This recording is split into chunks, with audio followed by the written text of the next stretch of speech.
Kumusta ka, tatay? Kumusta ka po? May boy pa man. Kaya jersey oh. Yan.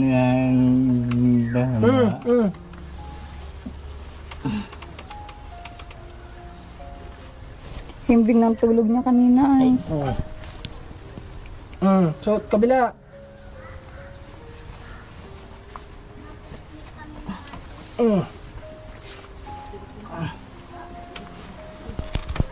Once again, mga mahal kong viewers, welcome back to my YouTube channel, Commander ni Marcos, at sa ating Facebook page na Alma Vlog. Ayan, nandito tayo kila Tatay Ervin ngayon at kumustahin natin siya. Ano yung sabi niyo, Nay, kanina? Yung asawa na niya ang nag-aalaga? Siya nag-aasikaso mula nung isang araw pa. Inayos nga niya yung bubong niya, no? Nag-ayos ng bubong? Ang asawa. Tapos pinaglaba kahapon. Pinag-igid ng tubig kanina. Pinaliguan din siya kahapon. Binaliguan siya? Nagpapakita. Ano naman siya, walang baliwala na. Oo, wala naman. Natatakot siya magpakita. Oo, ngayon. Bubugin. Oo. Okay po yan. Pagpatuloy niya lang po yan. At syempre kahit may ibang pamilya, yung ano niya, siya, Hindi naman na naglalaya simula nung magpakita yung asawa. Kasi yun yung dahilan po ay kaya naglalayas at hinahanap. Kamag-anak niyo po siya? Huh? Kamag-anak niyo po siya? Ano lang. Nandun ako yun sa kanila. Okay. Salamat, Nay. Thank you po. Tulog na naman. Oo nga po. Yung kumustahin natin yan. Good news. Inaalagaan na ng misis niya. Siya daw naglalaba dyan. Siya naglaba ng mga damit. Tulog nga. Tay! Ay, parang mukhang mahigpit yung tulog ngayon ni tatay Magdamit ka, tay! Damit! Magsuot ka ng damit! Suotan. Damit niya ba yan yung binigay mo? Tay, suotan kitang damit. Ayaw niyang magdamit. Mabanas na. Oo, nababanasan. Tay! Suotan kita muna ng damit. Ay, may video. Makikita ka nakahubad. Oo. Sabihin, nagbuburlis ka. Suotan kita nito, damit.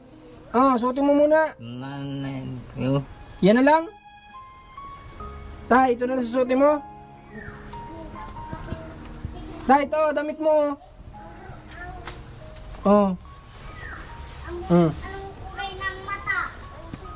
Gandang-ganda pati jersey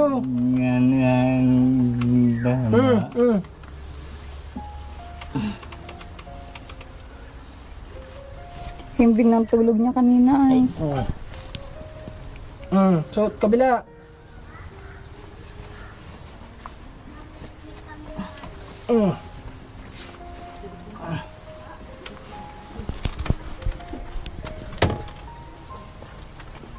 Wala palang paglatagan. Walang latag yung higaan. Grabe yung unan. Kumusta ka, tatay? Kumusta ka po? May boy pa man. Buhay pa man. Asan yung anak nyo? Ha? Asan yung anak nyo?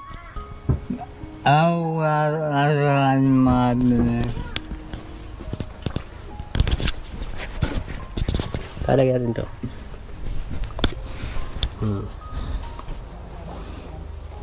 Naggatas ka? Kumain ka na? Kumain ka na po?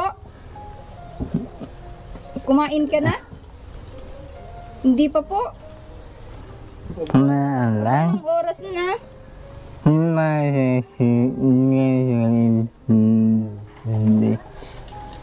Ano daw? Ano po yun, Tay?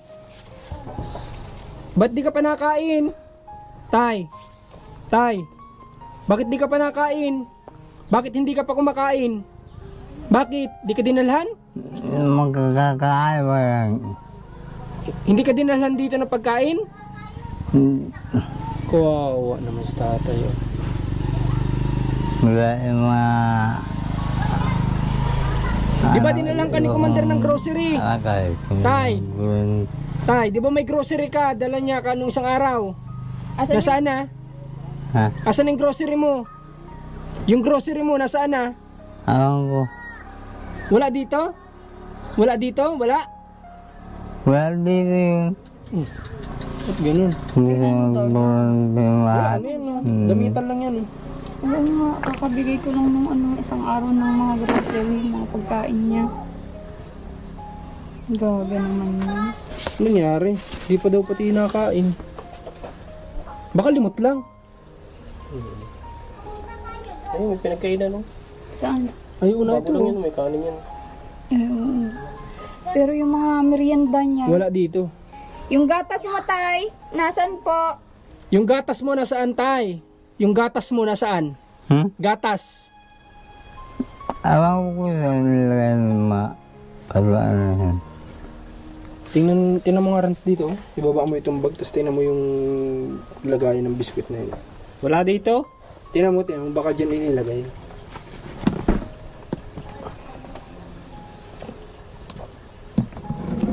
Unahin mo daw. Anong mga merienda niya yan? Bigyan mo sa atin. Bigyan mo at di niya alam. Tay, Kain! Kain ka po. magkain yan. Ay, nangihina ka? Bubuksan. Pagbukas mo naman.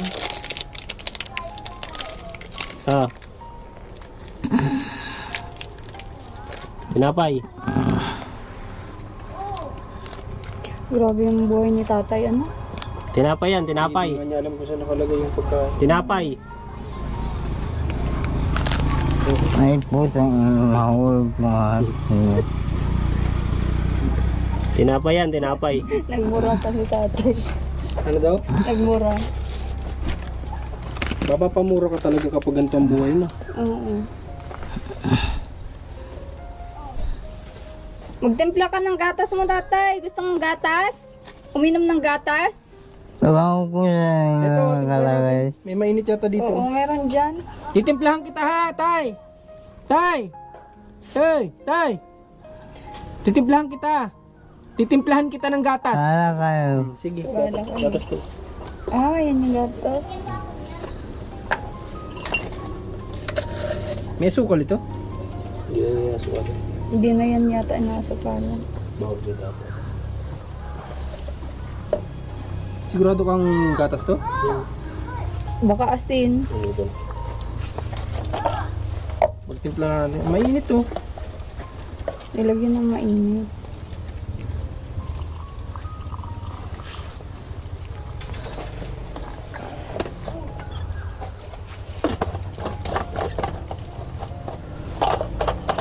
Makain na si tatay. Anong inulam mo po kanina, tatay? Anong inulam mo? Anong inulam mo dito? Ha? Anong inulam mo po? Pagkain, pananghalingan. Nakadalaw. Tayo, gatas! Oh, yan. May gatas Oh, ka na. ha? Gatas! Kasi mga banal lagi. Limit na lang lagi ko minsan. Nalilimutan daw niya kuminsan. Kaya kuminsan ay lagi ko nasuntukan. Sinong lagi niya nasusuntok? Sino daw yung lagi niya nasusuntok? Sino lagi mong nasusuntok, Tay? Tay, nagbisita dito yung anak mo kanina? Yung asawa daw naglaba. Yung asawa mo nagpunta dito kanina? Kung kasi nagulong ng mga hype na Ipinaglaba ka daw kanina ng damit. Nung asawa mo, naglaba yung asawa mo kanina. ako nga na unasan. Naglaba daw, ayun bago may mga nakasampay dyan, oh. Nakasampay yung damit mo dyan, nilabhan niya.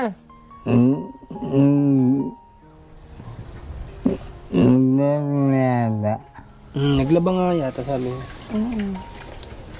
Inaalagaan ka pala ng misis mo, tatay? Tay! Yuhu! wala hearing aid ng ano niyan. Hearing aid ng ang Kailangan nito kailangan para ni tatay. makausap ng Oo. ano.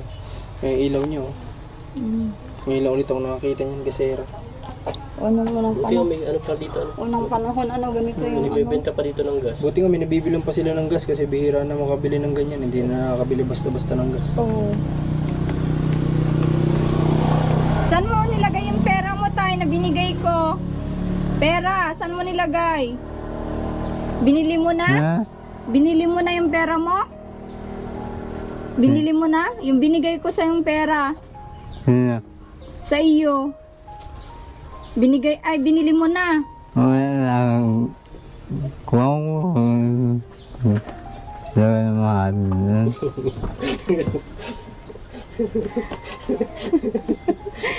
Hindi na nga Kaya maalala. Kahit ano yung ibibigay. kahit Limot mo na. Wala pag na. may gusto kahit wala na isang kahit kasi nabaya ko na isip na susuwa ko ay. Kaya tumigil na kaya para lang mataka ko na lang Ano daw? ang pangalawa. Ako din hindi ko maintindihan. Ano po kasi, nagdaan kami doon sa anak ko, hindi wala naman doon, kaya nagdiretso na lang kami dito kumustahin. Siyempre, parang surprise visit para Ay, kain dito. Kaya sa kanya, Tatay Ervin, Kaya ano ito nga, nilaban daw yung mga gamit niya. Ang naglaba daw ay yung asawa. Ayan, at ano nyo naman yung interview ko dun sa isang ali kanina na yung asawa na daw ang napupunta dito para maglaba at mag-asikaso kay Tatay Ervin. So ayun, pati higaan pala nilalaban pala, nilaban ng misis ni Tatay Ervin. So ayun, kapag may pera ka, kaya mong bumili, tatay? Ha? Kaya mong bumili pag may pera ka. Ma? Pagbigyan kita ng pera, kaya mong bumili. Teka lang. Para lang. Konting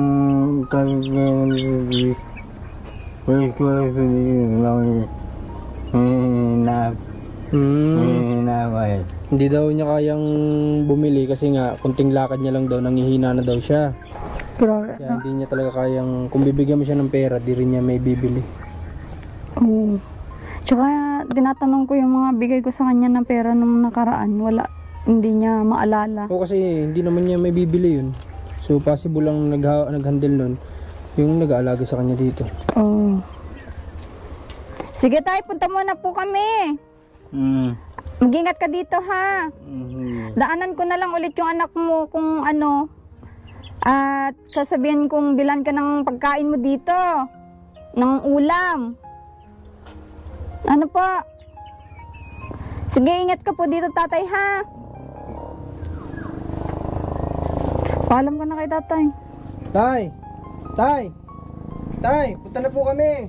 Pupunta muna kami ha? Sige po tay. Mahirap i-handle pag wala si Ate Isabel. Walang hindi maintindihan yung niya, salita niya. At buti na lang nandito tong dalawa, naintindihan nila. Kasi mahirap kasi, medyo sanay-sanay din ako sa ganyan kasi ganyan din yung sitwasyon ni Tatay Padilla mga dati. Talagang sobrang hirap intindihin pero yung nga dito ba? Tatay Carlito, hindi rin naman nalalayo sa mga dati nating beneficiary kaya medyo Pero etong malala, magsalita. sa lahat ito siya yung pinakamalala. Mas malala siya kay Tatay Padilla kasi si Tatay Padilla kahit paano nun. May words ko maintindihan. Diretso yung salita niya. Ito talagang halos wala ka talaga maintindihan. Rambol na talaga yung words. Oo. Kaya ang hirap kapag nagkasakit ng ng ganyan, yung inatake ka ng stroke tapos tinamaan ka ng ganyan. Wala nang hirap na sa komunikasyon. Tsaka Ang bukod pa doon mahina pa yung pandinig. walang nag-aalaga, walang Yung kasama, may nag-aalaga naman kahit paano kaso nga lang walang yung nakakasama niya talaga Oo, dito. yun yung ang ibig mahirap. kong sabihin, yung mag-aalaga na Yung talagang kasama niya. kasama. Oo. So, ayun, sige, pauwi na tayo at tingnan natin yung anak niya doon at usapin natin tungkol sa mga ulam nung matanda ni Tatay Ervin. Buti hindi si Dendi ginano. Nininiknik. Kaya nga, Nasa likod niya lang yung ano.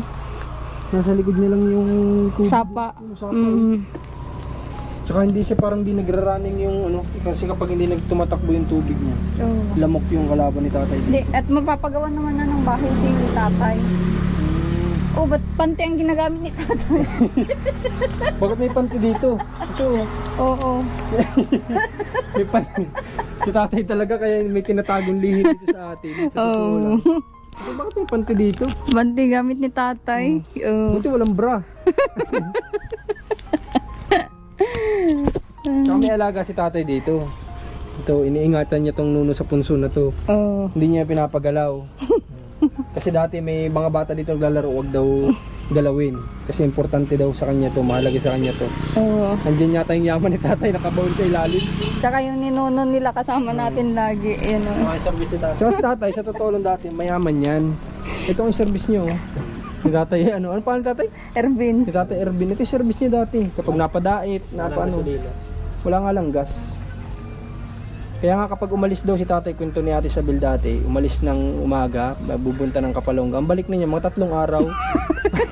Kasi nga, yung service si tatay, ang bagal. Tsaka nirereklamo si tatay ng mga kabarangay kasi nga sira-sira na din kalsada at yung dinadaanan natin doon. Si tatay ay nakasira dahil sa service niya. So, tara. Tara. So, ayun, dito ko muna tapusin ang aking vlog at ito yung surprise visit natin kay Tatay Ervin. At ayan, salamat naman sa misis niya kung pinupuntahan siya dito at nilalabhan yung mga gamit ni Tatay, inaalagaan. Thank you so much sa kanya. At sana supportahan niyo pa din yung ating mga vlog.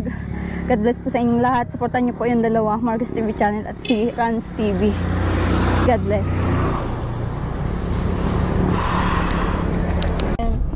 Ano niyo masasabi niyo sa kalagayan ni Tatay na ano? Mahirap nga yung sitwasyon ni tatay na yun kasi nga yun yung sinasabi ng iba na ang hirap tumanda na walang kasama. Oh. Diba? Yun yung madalas na nababasa ko sa sa comment section natin kapag ang binablog natin ay magsolo. Kagaya niya ni tatay.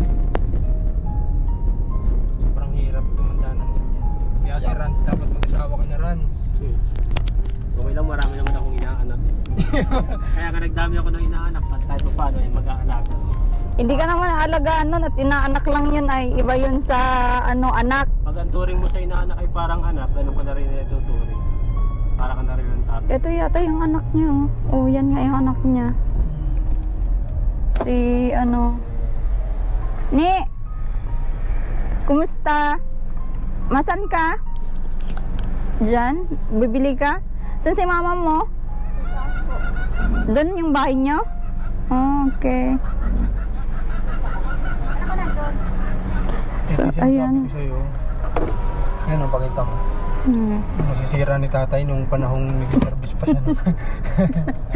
Nasira yung daan. Nasisira niya noon.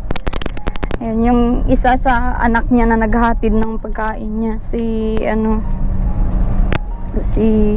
Jezebel. Ayan. Puro bell yung nila eh. Dami din anak si tatay, nasa 7. Yun lang yung masakit. Oo. Itong anak mo isa lang yung nag-aasikaso sa'yo. Iisa, Kung dalawa. naniniwala sila dun sa kasabihan na hindi nababasi ang yung sa pagtanda mo kung may mag-aalaga sa'yo, hindi nababasi sa dami ng anak. Totoo yun. Kung kadalasan kahit nag-iisa lang yung anak mo, basta talagang mamali-aalaga ang kagaya ng pagmamahal mo nung baby pa yung mga anak mo. Kasi may mga ganyan, sobrang dami, may 10, pero walang nag-aalaga, di ba? Oo. May mga ganyan. May 1 dosena pa nga. Mga Hindi ganyan, nila hindi pinapansin. nababase sa dami ng Oo. anak. Hindi nila kayang alagaan yung magulang nila. Kung ikaw yung sa sitwasyon ng mga anak ni Tatay Ervin, ano yung gagawin mo doon sa O syempre, kahit ano man kasi ang nagawa ni Tatay Ervin, kasi may hindi natin alam masyado yung kwento ay pwede din kasi si Tatay Ervin ay merong hindi na ipakitang maganda din sa anak nung siya malakas pa, maaaring masungit o nagagalitan, ganito ganyan. kahit ano man ang nagawa ng magulang at magulang mo pa rin yan. Kahit baligtarin mo pa yung mundo, pumunta ka pa sa Mars, pumunta ka pa sa Jupiter, at magulang mo pa rin yun. Kumbaga, hindi man nila sabihin na kundi dahil sa akin wala ka dito, ikaw na lang yung mag-isip nun. Oo. Kundi dahil sa kanila, wala ka sa ginagalawan mo kung nasan ka man ngayon, di ba? Oo. Kaya dapat ano pa rin, kumbaga nandun pa din, bigyan mo pa rin ng pagmamahal. Kasi sabi ko nga, kahit anong mangyari, sigurado ako, nung mga sanggol pa lang sila, nagsakripisyo din yan para mabuhay sila, di ba?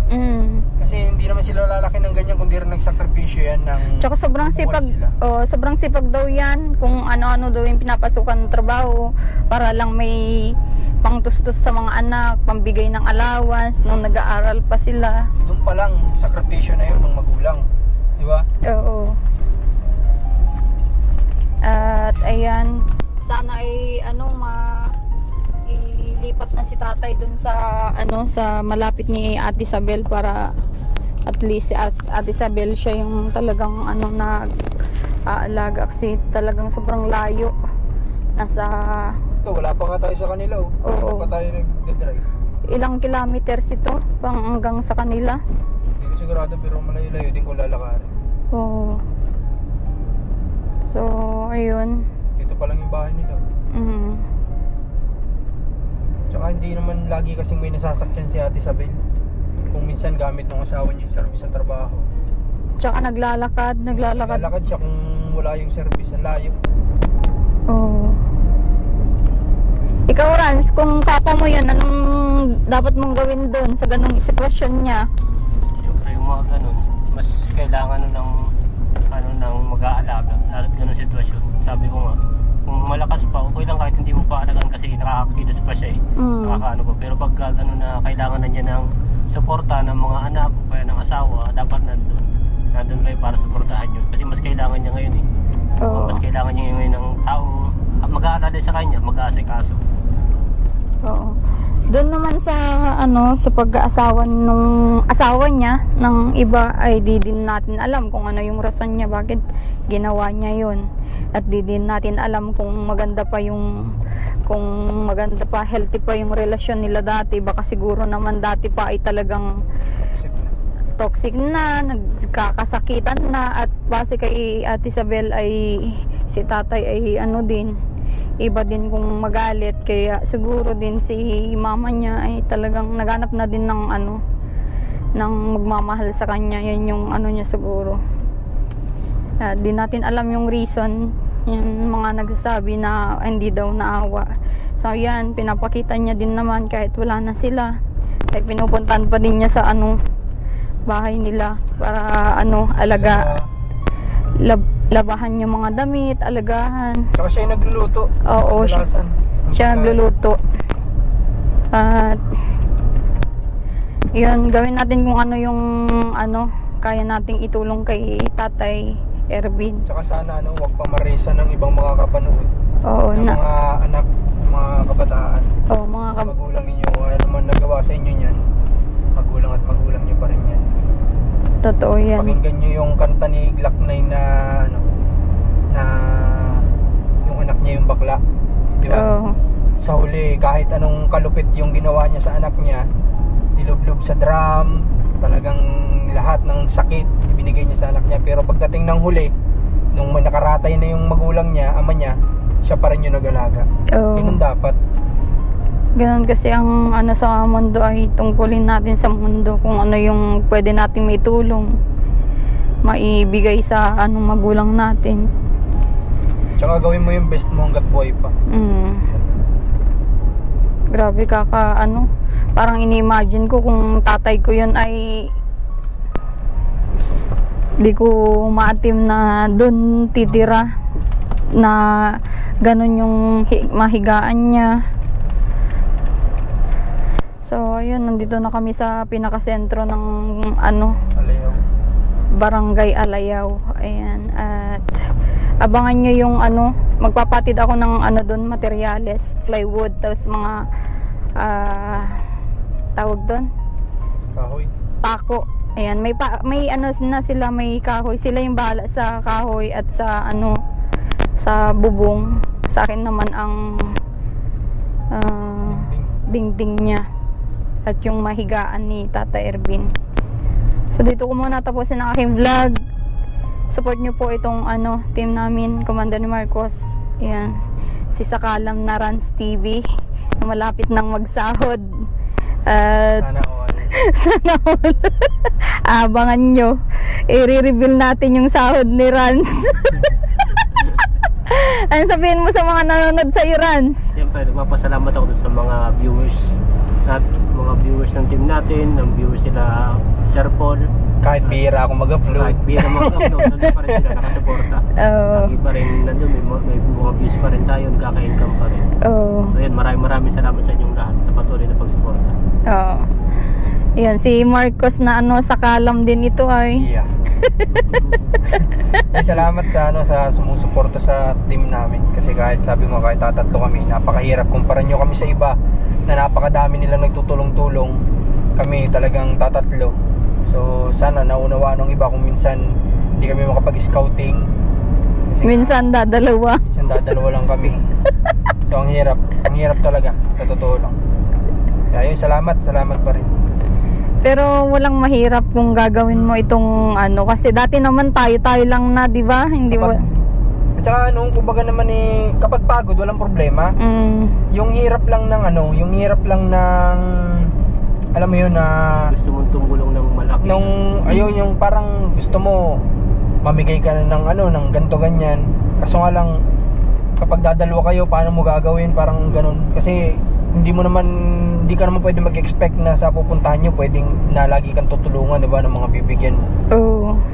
Hindi mo pwedeng isipin lagi na gano'n na tutulungan tayo ng mga yun, ganito ganyan. Kaya ang sarap sana kapag marami. Tsaka yung saya, yun yung maganda dun. Tanggal pagod. Iba pa din yung may mga kasama ka na madaming mag-suggest na ganito gawin mo.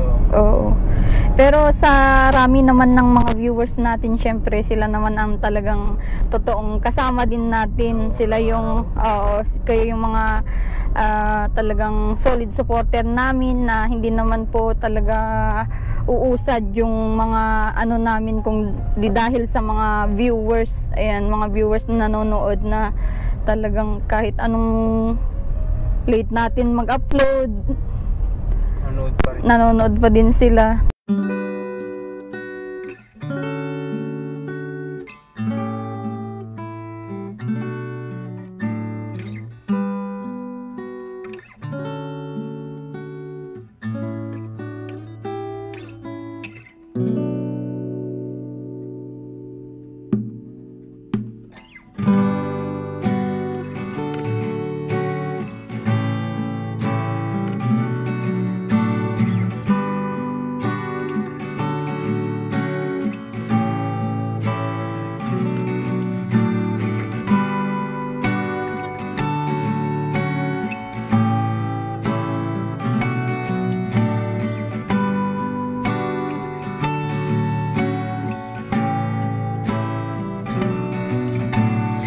嘘と本当の間、嘘つきに